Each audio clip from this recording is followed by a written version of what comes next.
Algar Productions. This is the Post-Atomic Horror, the most comprehensive Star Trek podcast ever produced.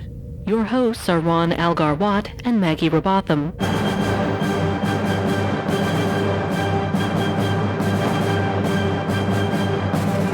Episode 500, Asylum, and Let Sleeping Borg Lie. Hi friends, welcome to the Post-Atomic Horror. I'm Al. Once again, I'm Maggie, and this is our 500th episode spectacular. It's not especially spectacular, it's just we're sort of in the middle of something, but it is 500, you're right about that. It's our spectacular in that we continue to do this after 500 episodes. Yeah, but you know, if you add up like all the supplementals and that whole year when we weren't even doing Star Trek, it's probably the year of hell. We've talked about this. We actually had fun that year. There was a lot of good shit there, but there was more good than bad. I've proven this to you with graphs. Yes, but still, we can't not call it the year of hell. That's such a good name. I guess that's true. I don't know. The year of hell is when we did Enterprise. Is the thing. Oh boy, because that show took us exactly a year to get through, and that show was hell. So that was a year of hell. That was the year of real hell. Yeah. Plus, I don't know if you remember this, but we started it late 2016. When some hellish things were happening outside of Star Trek. So, yeah, you're right. Yeah. It's all been downhill since then. Yeah, pretty much. But I mean, in terms of this show, we've had some ups and downs. Yeah.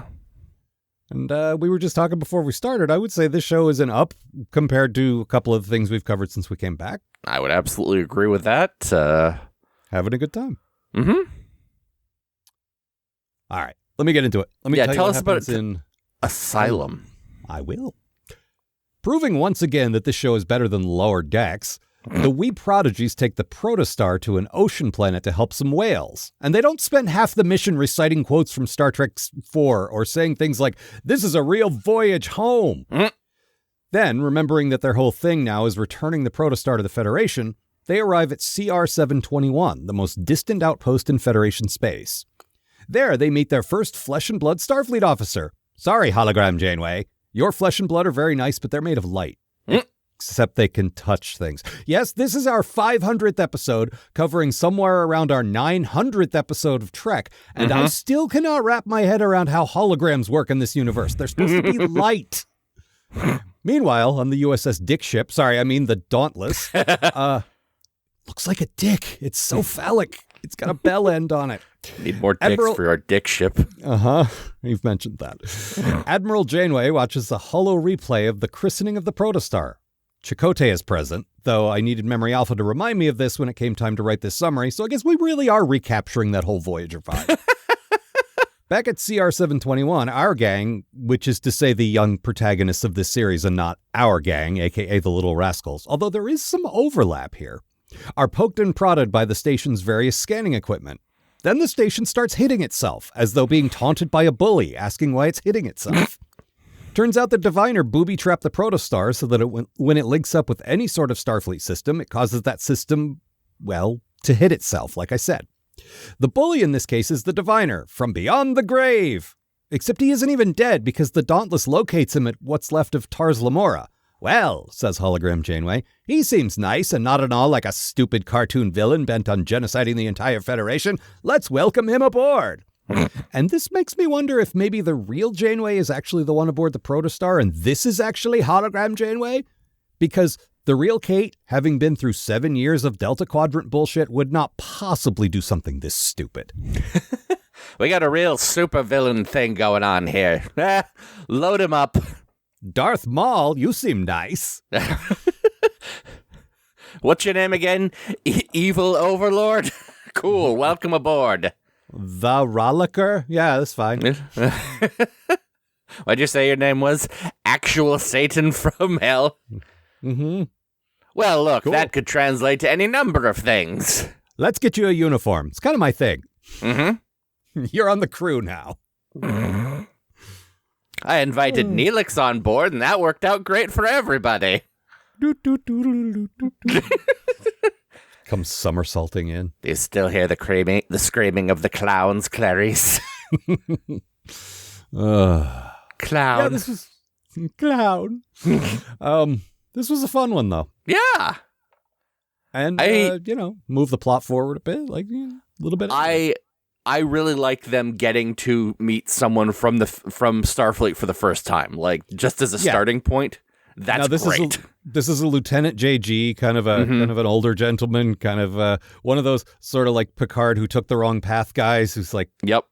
Wait, why are you still so junior? What did you do? And like, so he's kind of a loser, is my point. And they even went to the extent of animating. He's bald, and he's got that sort of frizz of hair that balding men have, and it's sort of sticking out, crusty style. Yep. And I rarely seen animators take the care to animate like tufts of unattractive hair just like flitting about, and I thought that was a nice detail. Yep.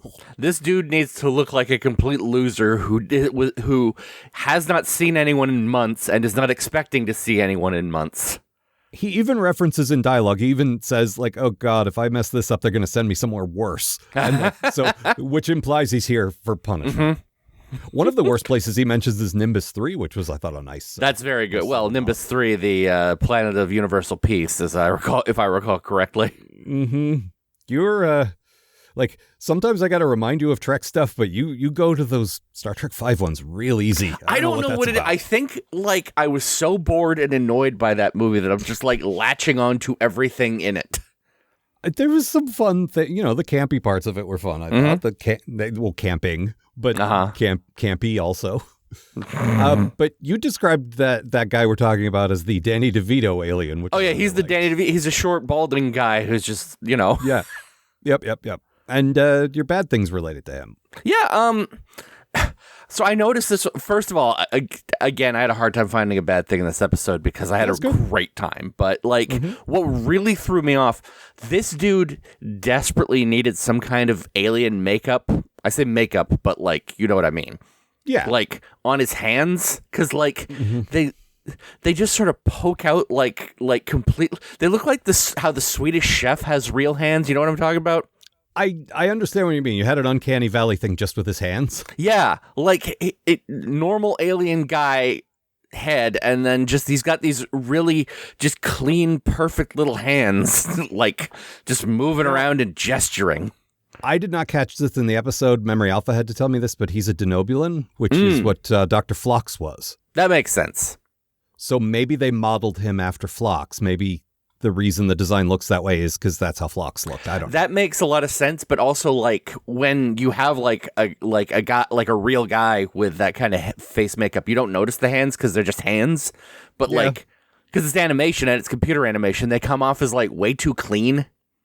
I get what you mean, but first, usually the visual stuff doesn't bother me, and this is another one of those cases. But I don't know. I say first. That's the only point that I had. Really. Yep. And secondly, shut up. Mm-hmm. I don't want you to shut up. You need to do half the talking. This episode's going to get real quiet. Uh-huh. The 500 episode is where our partnership falls apart. Oh no! I wasn't prepared for this. I would have written a speech. Oh man. My bad thing. Yes. At one point, so the station's kerploding. Mm-hmm. By the way, did the Danny DeVito alien die? I meant to check that out because they didn't bring him with them. No, he escaped in the only escape pod. Okay, good. And he looks Rocktog right in the eye and says, "No room for traitors." Oh, you're right. You're right. Devastating. I did remember that. Okay. But it's a horrible thing to tell to frightened children. Yep. And he medically scanned them all and got all their vital statistics, so he knows their children. They brought up their ages. He's like, "Yep, oh, okay." So,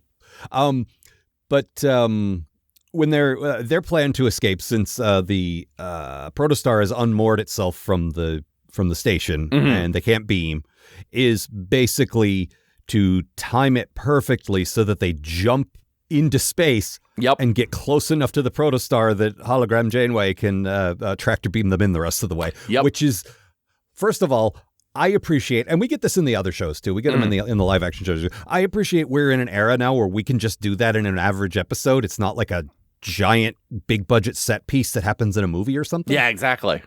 This is just fucking episode 11, and they're jumping into space. Imagine that in, like, I compare this to Voyager a lot because there's a lot of Voyager people and situations in it. Imagine that happening in a Voyager episode or any just standard issue Trek episode from the 90s. Like, there's no way. No, sorry. I'm just picturing Harry Kim floating through space for all eternity.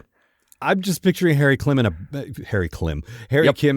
bouncy castle, because that's about all he rates in terms of big jumps. Captain, I threw up in the bouncy castle again.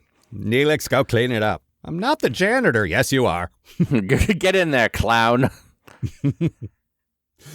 This is a birthday party. That's why we got the bouncy house. Go on, clown.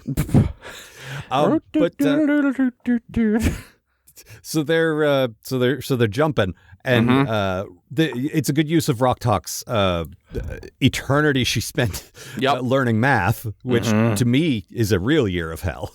Yep. How long was Zero, she in there for? I'd say about a year of hell. Mm-hmm. That's a standard issue. Like we went through this on Voyager. It's a typical thing. That show lasted 7 years of hell. Mm-hmm. No, I would say 6 years of hell and 1 year of okay stuff. 1 year of perfectly cromulent episodes. There were 10 to 20 episodes we thought were very good. Yeah. And there were maybe another 20 we thought were fine. And then the rest were garbage. Like, and since they made like 170, that's still not very many. That's not the best, guys. No, but we could absolutely, you and I could spend an entire like day, 24 hours watching good Voyager, I think. Yeah. And that's it. That's all there is. But you know. But anyway, as they're doing these calculations and, you know, they're all continuing to be supportive of each other, which I love. Zero says that Rock has to get the math right. And surely Zero, who sounds like this, by the way, it would be maths, not math. You need to get the maths right. Like that was a real. I hope someone got fired for that blunder. Rock Talk, look around you. Just look around you. Have you spotted what we're looking for yet? It's the protostar. Jump. I like Zero a lot. Yeah, me too. Little cloud in a robot. Mm-hmm. That's good character work. I agree. That's a lot of stuff I like. Mm-hmm. Like a robot. Yep. My good thing was this is something I've loved across all of Trek. Like this was by far the best thing about the like profoundly disappointing Into Darkness. Completely unrelated prologue mission. Yes. Just, I haven't seen a lot of Bond films, but I understand that's how they work. You usually catch him. Is that right? Like they catch him in the middle of the thing. That has nothing to do with the rest of the story. It's just he's ending a mission and then going into a new mission, basically. Yeah, I think that's a great way to do. And I always thought the superhero movie should do that too. Like, if you can't think of a big epic personal story for fucking the Rhino, don't worry about it. Just show him in the first 10 minutes and then move on. Like, that's how you do that. But anyway, if you try to put a big emotional story for the Rhino, you end up with the Craven movie. Not if I can help it. But them rescuing the whale, I thought was perfect for that. Oh, it's so good. Nice little set piece that didn't really fit anywhere else. And it's just a way to show these guys are basically they're trying to build up good karma so that when they do return the protostar to the Federation, they can say, well, we stole your ship, but we used it for all this good stuff. And I don't know. It's very kid logic. I love, and I sort of realized in this episode that they're like, oh, fuck, they think they stole it. They don't realize they saved it and are returning it. Like, that's a good thing, guys. Yeah, you stole it from the guys who stole it, and you have every intention of giving it back. But yeah, it is. It's such a kid thing to just be like, oh, we're going to get in so much trouble for this. Yeah, we're going to get caught no matter what, so we better at least do some good stuff to offset that a little bit. Guys, I've been doing some research, and Starfleet loves whales, so let's save some whales for them. It occurred to me, this is now the third time we've seen a whale beamed onto a starship. Maybe more that I can't think of. But in the Harry Mudd Disco episode, the time loop one, he came aboard inside a whale. Yep. Space whale. So, yeah, it's just weird that we keep seeing whales getting beamed onto ships. I mean, I'm not gonna lie. The image of a whale like fucking getting sprayed with water in the cargo deck, like I can understand why people keep coming back to that. It's a good look. Yeah, I suppose. I just think he should be out there in the high atmosphere, thrashing his tail around and trying to come up with a word for the ground. But yeah, Starship is fine too, I guess. Oh no, not again. Thank you, Petunia. What was your good thing? So my good thing, and I want to get into this because I think it's such a cool idea. The weapon that the Diviner has put on the Protostar basically makes, if it links up with any other Federation thing, it like basically makes it destroy itself. And one, it's like a virus, kind of. Yeah, one, that's fucking cool as hell. Yeah. Two, it results in when the I kept wanting to call it a space station. I guess it's a relay station, but whatever. It's just station is a station. It's in space. But like watching it tear itself apart and just everything starts breaking. Gwyn's in like one of those like tanks. It's like it's like a Bacta tank, but whatever Star Trek calls it. Yeah, it's a Star Trek Bacta tank. It just starts filling up with water. I love that. The whole sequence is such a good action sequence. I love the ending where they have to jump to the Protostar, as already talked about. Just the whole thing's great. It's a good way because through these kids' eyes, Starfleet is wholesome. We talked about this a week or two ago, where like, I don't want this show to be the one to tell us actually Starfleet's ideals are corrupt and blah, blah, blah. First of all, I'm sick of that. Second of all, this is the one for kids. This is not appropriate. Yeah. So through their eyes, this is the utopian society, and this starbase is full of wonders. It's got like shit that can heal you. It's got a magic computer that can tell Dal what his mysterious past is. And we didn't get to that, but like it has that capability. And so we get a couple of beats of them going, wow, look how shiny and cool this all is. And then it does that. I think it works so much better to show it as this beacon of hope that then tries to kill them and everything around it. Yep. Well, and just the setup, too, that, like, the whole first quote-unquote season, right? Like, this is our first episode of like, season 2 or whatever, if we're doing the 10-episode thing. Is them trying to get to Starfleet and now finding out that they can't because they will destroy it is such a good like thing to hang this part of the series on, especially later on in the series when we're going to get like Admiral Janeway getting closer and closer to them, and they're going to be like, oh shit, it's Admiral Janeway. We got to get the fuck out of here or we're going to kill her. And usually I don't like when there is a quest type motive for a show. I don't mind that as a frame, but what I don't like is when you get close to the goal and then they pull the rug away with some dumb shit where it's like, but then they got lost or what? That's lazy. But here, it's a natural way to draw this out a little bit and say they can't go back. And that's cool. I like that. And I really like the idea that like, as this is going on, Janeway's following them and just being like, these monsters that left this guy to die and raining destruction throughout the galaxy and their stolen ship. Yeah, she thinks they've got Chakotay hostage. We don't know what happened to him. But like she thinks he's tied up and they're just like going around. Basically, remember her reputation in the Delta Quadrant? Mm-hmm. They'd meet a new planet and they're like, oh, Jesus, you're the Voyager. Fuck, it's Janeway. Oh, Janeway. God. Oh, God. Whatever you want. Just take our resources and leave us alone. We heard about you guys. You ruined the Kazon. Holy shit. And she's like, yes, we ruined them. They were like that when I got here. You destroyed the incredible Kazon Empire. Yeah. Stick could have done that. All I did was tip over the flaming garbage can that was already there. They said it was a moonshine still. Yeah. Mm-hmm. Let's see. What else? So one of the things that Jenkum Pog finds out is that Tellarites were one of the founding members of the Federation. Oh, and I love that. Once he does, he spends the rest of the episode strutting around talking about how important his people are, which is so good. When Jenkum Pog gets back to the Federation, Jenkum Pog will be treated as royalty. Yep.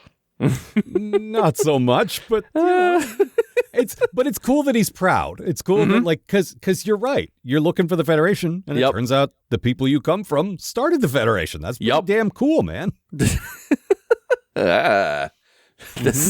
is all right. Yeah. What else? Can I tell? Like, fucking Dal's growing on me. Like, yeah.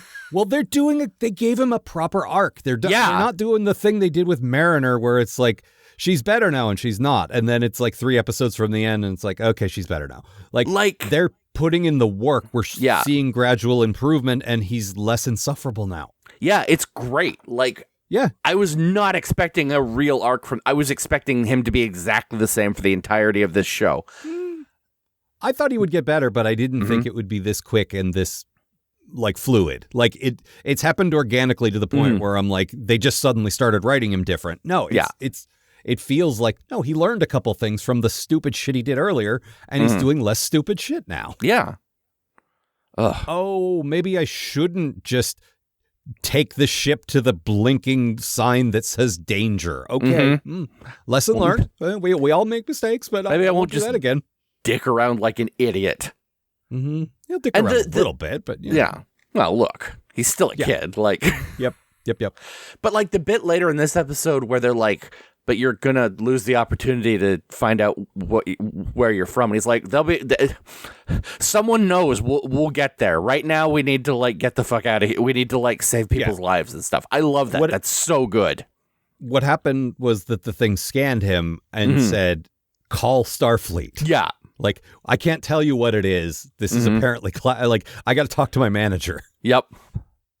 Which, I wonder what that's about. I actually inadvertently read a spoiler, and it makes sense. But, like, still, it's a nice way to advance the mystery. That's an odd thing for the Federation to have alarms about. Yeah, but it also means somehow he's got a connection to the Federation, or at least they know what he is. But it's also not, it also didn't say throw him in the brig. No.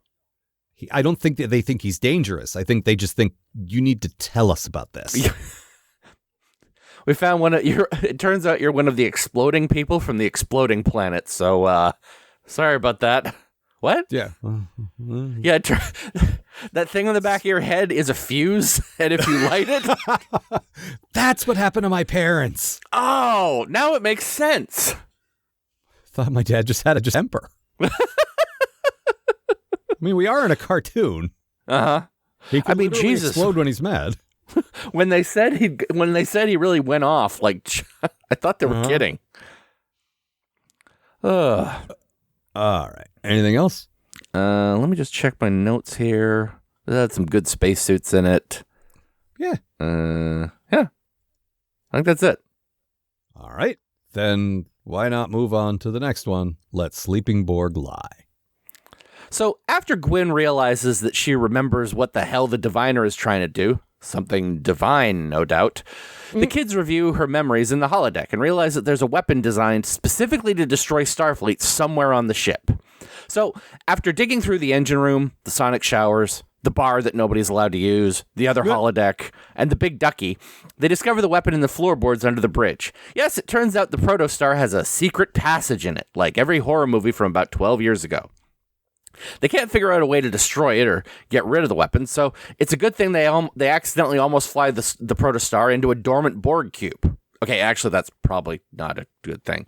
The kids don't actually know what the Borg is, so Janeway gives them a crash course. Why do they make a queen if they need? Why do they need a queen if they have a collective? Asks Gwyn. Why do they still ignore invaders if they've been defeated by people walking through their cubes so many times? Asked Dal. Jenkum Pog wants to know what the actual fucking Unimatrix Zero is, says Rock Talk in a pretty good Jenkum Pog impression. Yeah. None of these questions can be answered, so the kids board the Borg ship in hopes of finding a way to destroy the weapon. They poke around a while and eventually reach the Borg's computer, or Vinniculum as it's repeatedly called. I thought the Vinniculum was the vampire bunny rabbit from children's literature, but you learn something new every day.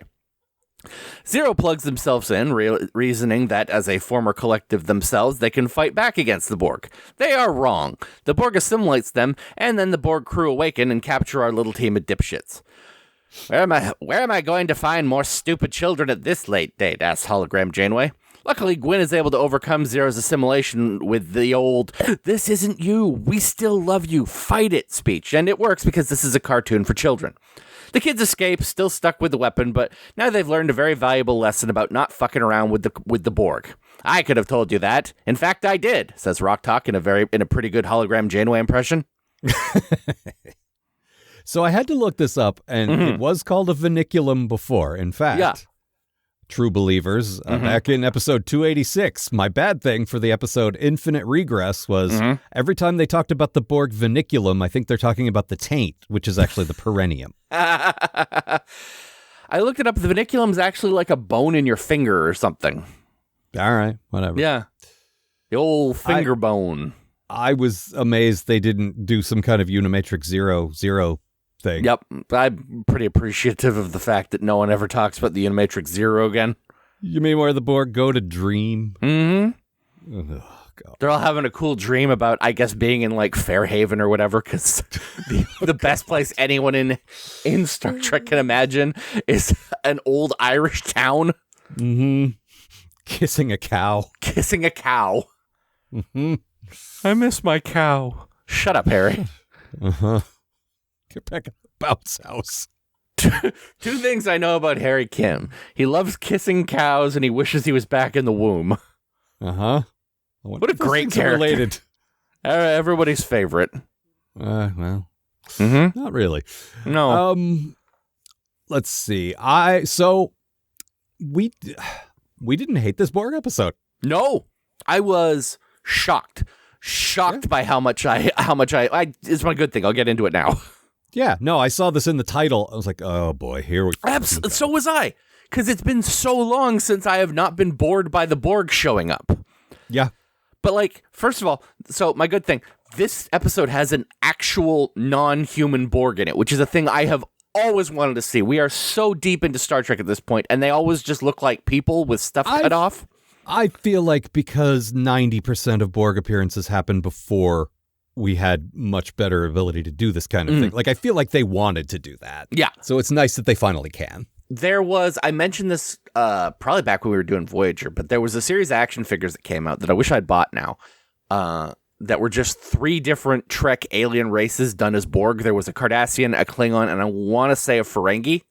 Were these Playmates? No, they might have been Playmates, or they might have just been like sort of higher end stuff. Okay. Not like super expensive, but like, a little better than like the Playmates ones that they put out in the 90s.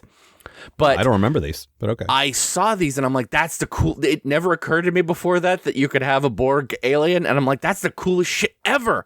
I get why they don't do that on the show. It's probably very expensive and annoying, but it would be so cool. In one of the Peter David books, Vendetta, I think it was called. Yes. There was a Ferengi Borg, and in that book, that particular Borg cube learns how to negotiate. Yes. Which I thought was a cool idea, but also the visual of a Ferengi Borg is exactly what you're talking about. I think. It's such a cool idea, and it's something that they've never done. And I finally get to see one in this. It's called the Rhino Borg. Yeah. That's what they call him, and that's what he looks like. We just referenced the Spider-Man villain, the Rhino, a few minutes ago, and that's basically what he looks like, only Borged up. Yeah. But then, like, the actual cube itself looks incredible. Like, they really take the time to...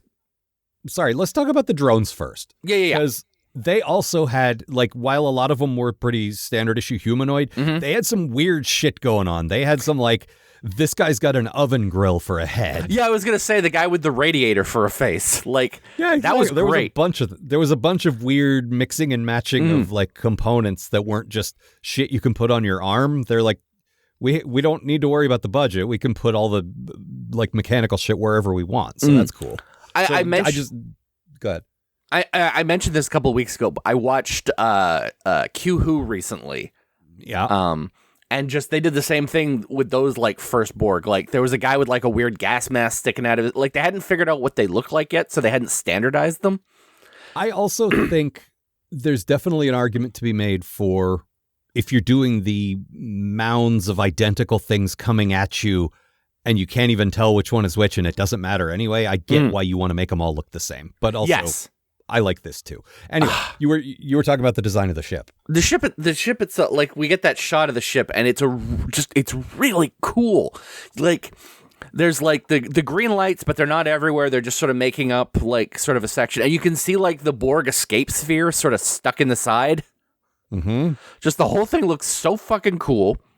This show really does its homework on like what things should be like. Yes. Instead of just saying, well, this is our take on it. They're really respectful of the canon, but not to the point where I find it insufferable. It's exactly the right level of that.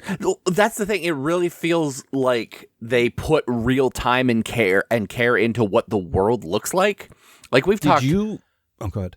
We've talked numerous times about how good this show looks, but like the fact that they take the time for like, yeah, we're doing the Borg, so like, let's make them look as Borgish as possible. Like, yeah, let's think about all the things that make a Borg, and let's try to include them all so it looks like it's all of one piece and not just made up for each story. Yeah.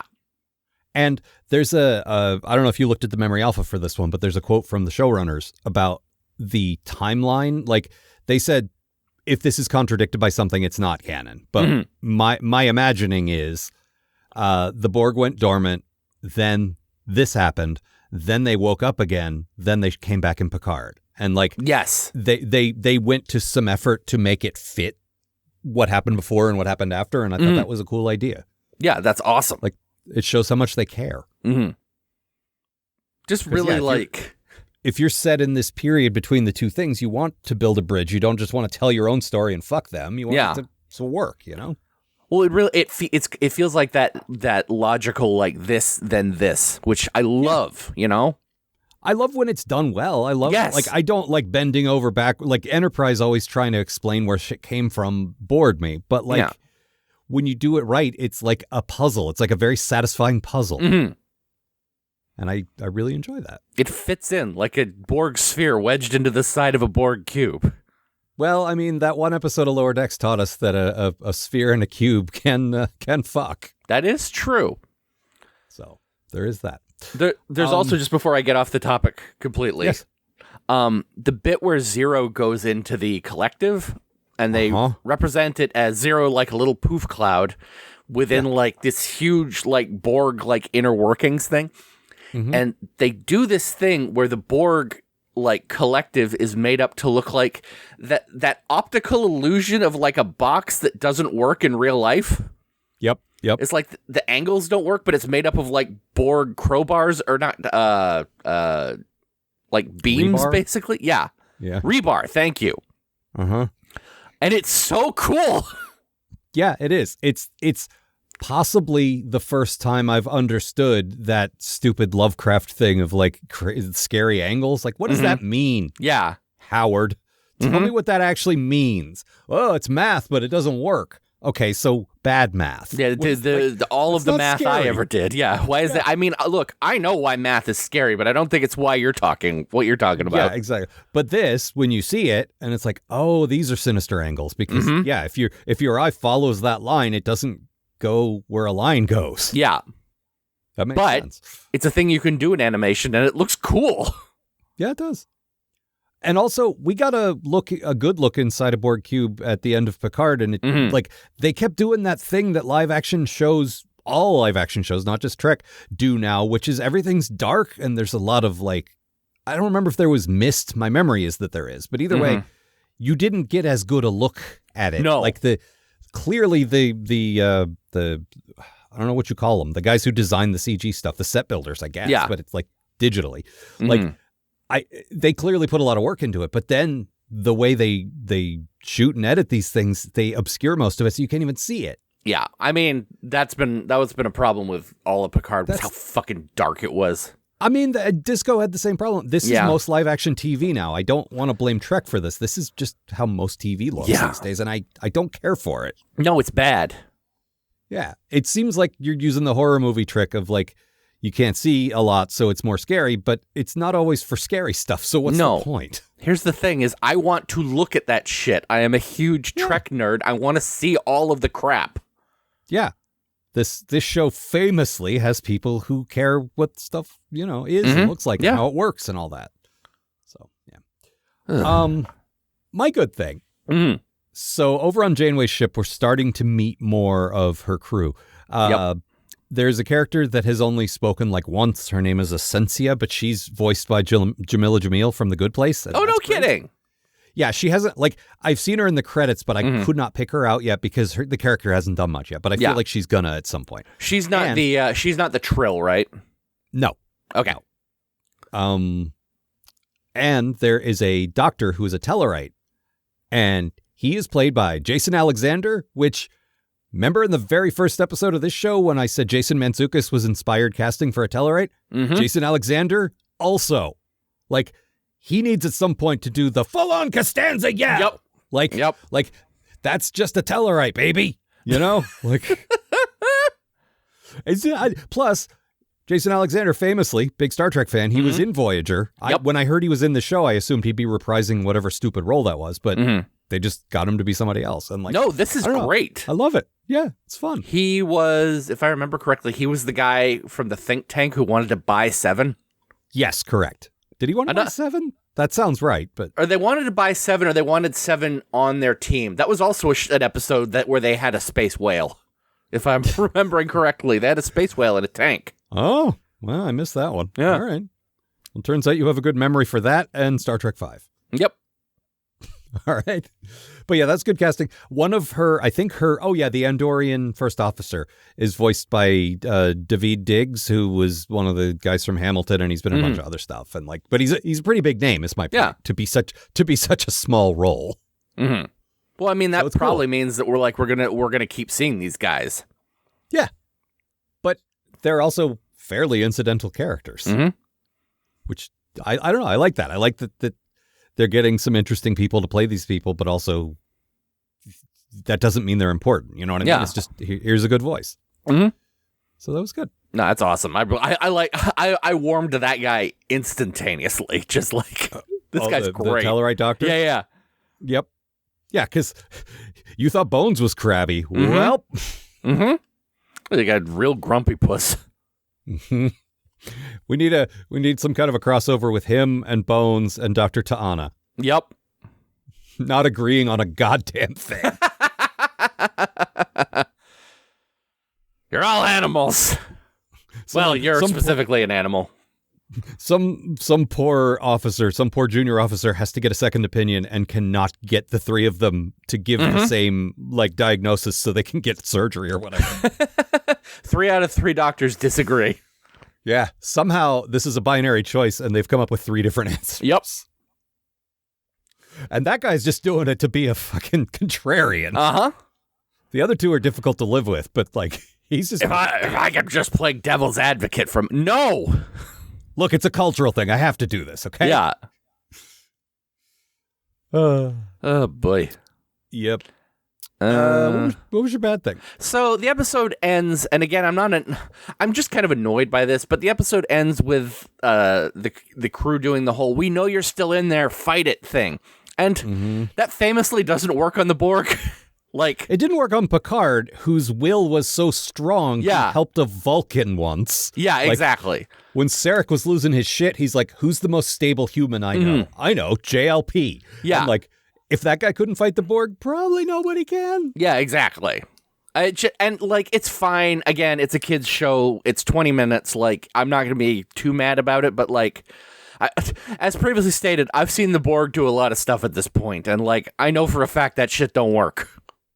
Yeah, I will say I saw your complaint and I think it's valid, but my explanation for that is we don't know how Medusans work. True. This is the first Medusan we've ever really spent a lot of time with. Maybe it's different for them. Maybe they are stronger willed. Maybe, whatever. It's a loophole. Yeah. You're still correct, in terms of just the vibe of it all. But maybe they could do it. It's it's like Spock's inner eyelid. Maybe, I don't know, maybe this alien has some dumb alien thing. That's fine. Whatever. I do after Zero goes back to normal, they yank off what's basically their Borg hat. Yep.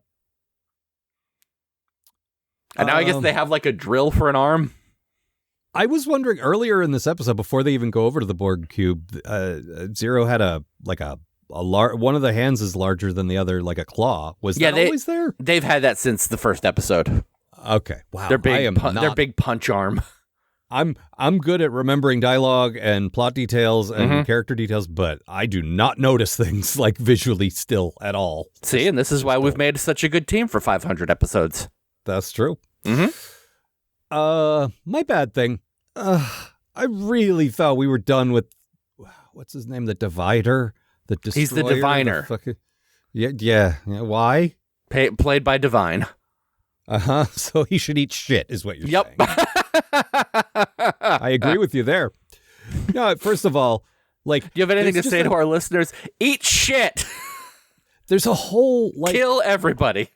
Most of this show works, and then it's like, there's a tiny little portion of it, and it's all the stuff relating to him that feels like it's from some other terrible kids show. Yeah. It's just been glued to the side of this pretty good one. Like, all the names for shit, where they come from, the Forsaken and the Lost, like shut up. It's like, it was all written by a 12-year-old who heard his first heavy metal album and said, I want to do this forever. Like, shut up. I mean, it really just is like, what if Skeletor was here, you know? Yeah, and I like his voice, I guess, but like, that's it. Like, it doesn't fit the rest of it. And I really thought, okay, the showrunners have said 10-episode arcs. So I thought, okay, getting away from him was the first arc. And if Gwen still has to deal with the aftermath of that, that's fine. We'll get some flashbacks or whatever, but he's not in the picture anymore. No, he's back. Yep. And fucking Janeway's guys revived him because, as much as I rag on her, they're good Starfleet people, and they found a body, and they're like, we need to get this guy back healthy again, and that's fair. But I don't want more of this guy. So real quick, we were talking, I think we mentioned this on the show. I got the Prodigy game that they made. Yes. Which for Switch still sells for $50 in the fucking Nintendo store. Yeah, but, that's how Nintendo be. But I found a used copy for like $8. So nice. I got that. And it takes place, I think, after the first 10 episodes, because they made a reference to the Diviner not being a problem anymore, and Zero driving him mad. I'm like, whoops, a little bit of spoilers there, because I had only seen like episode 4 at that point. Yeah, but, like, I didn't know when that happened, and it was pretty early. So like, I thought, oh, well, even this game says he's gone now. Yeah. So he's gone now. No, he's not. Here he is again. And he's got a clone out there somewhere. We already, like, we set that up in like episode 2, so that's going to come up sometime. Oh, yeah, that's right. Clone. Someone call for me? No, Neelix. No. Do. What else? Let's see here. Okay, so I think the actual plan to how do we stop this unstoppable weapon, let's ask the Borg, is insane. Oh, yeah. But it's kind of that insane Captain Kirk leap first and then look kind of thing.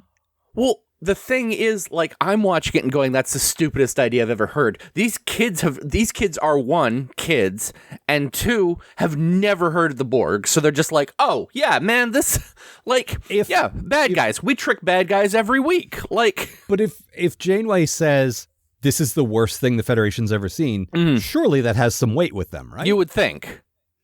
Surely they're, at this point, they trust her. They understand the Federation is big and has handled a lot of shit. And if they ran into something they could barely stop, it must be pretty bad. That makes sense, but also I totally see this from the dumb kid who's never heard of this. Well, surely we can stop this. Wait, so the Borg adapt by figuring out the weakness of a thing. So let's just throw this weapon at it, and then they'll tell us what the weakness is. Which, at first, because they walked away with no answer, I thought, well, this was just running in place. What was the point of this? But no, what they discovered was, definitively, there's no way to stop this thing. So, like, that was, like, basically scientific method. You tested the best possible hypothesis and it didn't work, so now you can rule that out. That's actually good. Well, we won't do that again.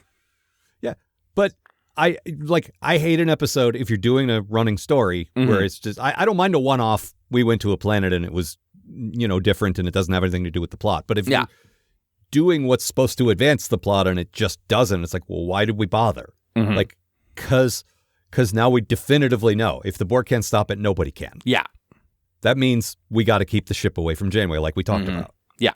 I like that. It's good setup for, like, as we're going into the rest of the season. That said, I don't know why the kids don't just pick up the phone. Look, here's your hologram, so we're not, like, like fucking around. Yeah. Chakotay, we've heard of this guy. We don't know who he is, but he's not here. We have your ship. We want to return your ship, but we can't, and here's why. Yeah. They're not doing that, and that's that thing you hate, where it's like if characters just talked. Mm-hmm. Well, that's like, honestly, the first thing that guy on the relay station should have done is called Starfleet and just, hey. Well, they don't know. I got a weird ship full of weird kids and a weird guy that's like setting off weird alarms. Yeah, but he didn't know, like, he thought they did it on purpose. True. Like, that's why he said that thing about the traitors. Like, you know. What else? The weapon is another one of those stupid-ass cartoon things. It's called the Living Construct. Oh, is that what it's called? All right. That's, whatever. Shut fine. Up. I hate it. It's just an evil disc that lives in their basement. This show is pretty good at writing and pretty bad at names. Talk. It really comes off as like this has to look good on an action figure box. Yeah, but then they don't. I told you, just when we covered Batman the Brave and the Bold on the Batman show, they didn't make any toys of all those incredibly toyetic designs. Yeah, I mean that's the thing. This show has a handful. There's like 4. Maybe there were more and they're not available anymore. But like Amazon usually has what there is. Yeah. And there's Dal, there's Gwyn, there's Zero. I think there might be Jenkum Pog. And that's it. There's no Rock Talk. I know that. No. Because that's Tilo's favorite, and I was gonna get it for her for a present, and it doesn't exist. They're not gonna make a Rock Talk on the first round. That is a character that is going to be too large. Like they're gonna have to make her hollow, and all the pieces are gonna have to be like custom made, basically. Like you can't cobble a Rock Talk together out of old Spider-Man action figure pieces. Well, yeah, and I guess the Jenkum Pog was just that Ninja Turtles character. We got a Bebop kicking around here. There we go. Mm-hmm. Stick a robot arm on him. Easy. Yep, and take the glasses off. Mm-hmm. What else? They've been doing this with like all the episodes. I just love it. Is like the episode does such a good job of having the characters explain what a hive mind is for the kids watching it if they've never heard of this. Yeah, but it also doesn't, to us, like seasoned 500 podcast episode, like Star Trek Shimados. It doesn't feel like, ugh, yes, I know. Uh-huh. Like they thread that needle well, I think. Yeah. It's a really good way of and this is how this works. That's because all of our audience identification characters are kind of dumb. Yeah. That's why they're kids, because they're stupid. Then Rock Talk turns the knob to bad. Yep. Really likes the Speedo Man, though.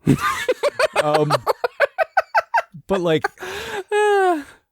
no, making them kids who have never heard of any of this stuff is perfect. Like that way we get, just like I think if they do it right, the Starfleet Academy show is going to have the same thing. If our POV characters are like people who didn't live with the Federation because it was gone for a while and they're learning, then you have some good, like, fresh-faced kind of things there, Mm-hmm. It's good. What else? Yeah, there's real good tension building on the cube, too. Yeah, I agree with that. We had that great moment that I usually like even in a bad Borg episode where you're surrounded and they're dormant and suddenly here's 30 fucking green lasers all looking around and starting to point your way. And I always think that's a great visual, and they did it well here. Yep.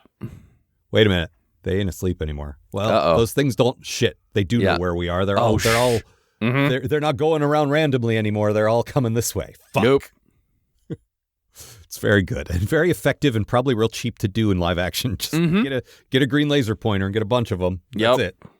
Get a smoke machine. Get that cat out of here. Cats love laser pointers and hate smoke machines. That's true. I did think the visual of a bunch of Borg tentacles grasping the wispy cloud that is Zero was a little silly. That it was, and I was just sort of like, okay, this is like a visual metaphor or whatever, but it is pretty goofy. Come on, they're a cloud. Cloud. Name a cloud after someone. I was wondering. Oh, sorry, go ahead. Zero's whole, like, a whole lot of their deal in this episode is just the guilt they've been feeling about destroying Gwyn's brain. Having to fuck up the diviner, I don't think they were happy about either. That was just the last ditch thing to do. But yeah, also hurting Gwen in the process. Mm-hmm. And it's a real Iron Giant arc. Yes, it's a real I'm not a weapon, and like feeling sad for the very powerful thing that doesn't want to do the powerful thing, and I love that. And it also just a little bit echoes Rock Talk, who is a big hulking guy and doesn't want to be that. And like, I really like that. Mm-hmm. It's and the way the guilt is like making it almost like the Borg is like, it's like, well, if I'm part of this, I don't have to think about the fact that I'm a fucking monster anymore, and that's appealing. Mm-hmm. I like that kind of thing. This all really speaks to me as a pacifist, as like, yes, like I'm a 6 foot tall, broad shouldered guy, and I don't want to get in fights with anyone. Yeah, you know, I get it. Let's see what else. So going into it, I was wondering, like, if they assimilate a Medusan, wouldn't that drive them mad? And they just say, no, in fact, I don't remember the number, but it's a real low number. Your species number 6. Yeah. The unspoken implication was, we got over this one real early. Yeah.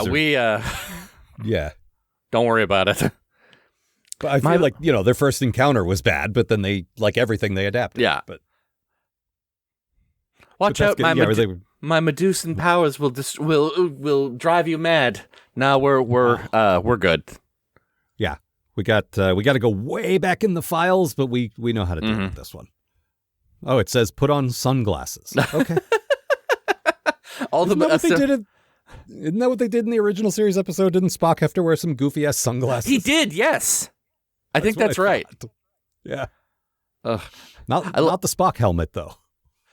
The first thing they did was put all the Medusans they assimilated into boxes, and then they just built Borg cubes around the boxes. Oh, that's at the center of a lot of Borg cubes. I get Every single Borg cube has a Medusan at the center. Makes sense. Yeah. First, we tried showing you a mirror because we thought, I don't know if you looked at yourself, but that's Medusa and not Medusa. You can understand our confusion, though. Yeah. Oh, back to the Borg Rhino. Yes. That, to me, I have the note, presumably a nemesis of Borg Spider-Man, who sticks his foot in his own door, I guess.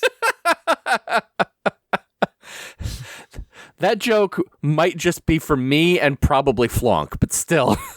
That's okay. You and I, that's one of our go-tos. Yep. One of the funniest goddamn things I've ever seen. Agree. Mm-hmm. All right. What else? Anything? Is that it? That might be it. That's all I got. Yeah. All right. Well, that's all for this time then. Yeah. Next time, the episodes are All the World's a Stage, which is a very original series title. Yep. And Crossroads, which is a very generic sort of 90s era title. I could have sworn Crossroads was the name of a Voyager episode. The thing is, we did First Contact, but there's been a movie and an episode called First Contact, and it's hard to tell which one you mean. That's why you have to go Contact. But they're definitely going to double up with names if they haven't already. If we don't get an Eye of the Beholder, I will be surprised. Yeah. And I think our old pal Mark will be joining us for that one. I got to double check with him, but I'm pretty sure he'll be here for that. So excellent. Look forward to that. Given that there apparently is no good way to stream this season of this show right now, that's why I'm always hesitant to commit to the guests because I don't know, maybe they can't watch it. Yeah, seriously. Which is real stupid. This is a good show. Well, we live in a real stupid time. But also, okay, Paramount Viacom owns Nickelodeon, who made the show. They own Star Trek. Yep. Why isn't this just on Paramount Plus? I mean, I would love to. The thing I keep coming back to is the fact that a huge studio threw a movie away that was finished and ready to go. Because that was because of tax reasons. This stuff is dumb. All of this is fucking stupid. Okay, that granted, but I think Spider's Warner Brothers is an outlier and should not be counted. I mean, that is true. That studio, what's his name, Zaslav, is doing some real extra stupid shit. Like, no streaming platform is managed very well, but he's doing some next level just batshittery. Yeah. But I don't think anyone else is throwing full budget movies away. You know what I mean? Like, I don't think so, but I think it's because like that was such a hit for them. Like everyone was mad about that. But the Coyote versus Acme is another one. That is true. That only just got salvaged, and like, yeah. I don't understand why that's coming out in like 2 years when it's done, but whatever. It's all. And they also, Warner Brothers, the first thing 90% of people under 80 are going to think when they hear Warner Brothers is Bugs Bunny. Doesn't stream Looney Tunes episodes anymore. Nope. Those are all on Tubi for some reason now. Yeah, they just, like, for a while they weren't on anything, and then somebody picked them up. But, like, that's your brand. Yeah. The only reason Warner Brothers is on anyone's lips of my generation and your generation is because of Bugs Bunny. Yeah. Come on. I don't just none of this But makes any Paramount, sense. Everything is so stupid. But Paramount's not doing things quite that badly. Like, this is a dumb situation, I think, with Prodigy. But for the most part, they're just falling into the same thing everyone did, which was there was a boom and we poured a bunch of money into developing a million shows. And now they're like, ooh, maybe that was too much, and they're scaling back. And that, like, I get it, because that's how business has always worked. It's stupid. Like, remember all the internet stuff in the early 2000s that they then had to say, oh, maybe we shouldn't go quite so nuts on this. Yeah. It's almost like none of this should be controlled by huge corporations. But that's a conversation for another day. Yep. Inside my head for the rest of my life. Yep. All right. So as ever, if you want to write to us, postatomichorror@gmail. The Patreon is patreon.com/Algar. If you are getting this episode early, thank you. If not, you still can if you want. You can give us as little as $1 a month, and you get that. And you're 13 episodes ahead of the pack, and we're putting out new content elsewise. We're doing some new Nick and Willikins. Yeah. So check that out. And I think that's all for this time. Yeah, for well over the 500th time. See you, folks. The Post-Atomic Horror Podcast is a co-production of Maggie Robotham and Ron Algar Watt. Copyright 2025. Please don't sue us. We're just doing this for fun.